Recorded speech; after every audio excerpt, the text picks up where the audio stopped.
I've been through the HubSpot sales process myself, and I think 2015, 16, 17, somewhere in there, I became a HubSpot partner.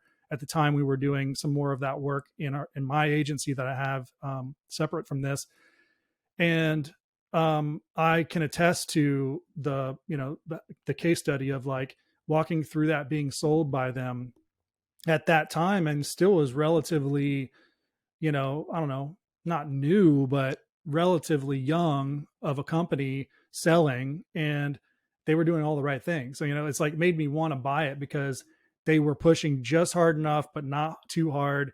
They were very consultative, all the things. And so I was very impressed by going through that sales process with them. I felt like I was in good hands when I got handed off from, I guess it was the SDR to their account executive.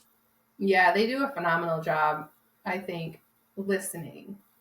And not all salespeople are great at that. Yes, that is for sure.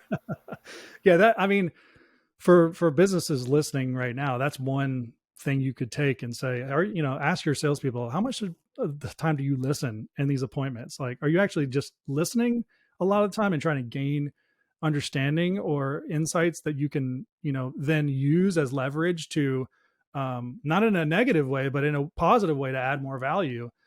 I find that salespeople are focused on their number, and they they tend to do a lot of talking and not a lot of listening. When I first started sales, I would take the first call, so it's like Amanda's going to run all the connect calls, those first ones. And I would have like my spreadsheet and my questions and my lists. And Mm-hmm.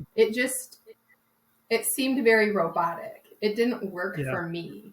And so I ran, several of those, and I was like, this doesn't feel like I'm building a relationship. It doesn't feel like I'm listening enough. It feels like I'm just dominating the conversation and inputting, here's what we do and how we solve that. And here's, what we have to offer to that, instead of really letting the prospect drive the conversation, which is what I do now. I don't show up with a single question, and I go and I look at their website. I have a good, background knowledge so that I can speak to challenges, and I can say, oh yeah, I saw that here. Or, it's funny that you mentioned that, because I thought the same thing in your user experience, anything that I can do on my homework side.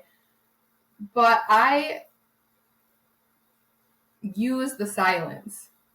I don't let it scare me anymore, because when it's quiet and the in-between moments is when they're thinking, and when they're thinking, they're also realizing that she's not pushing me. I'm taking a minute to breathe. What am I actually asking for?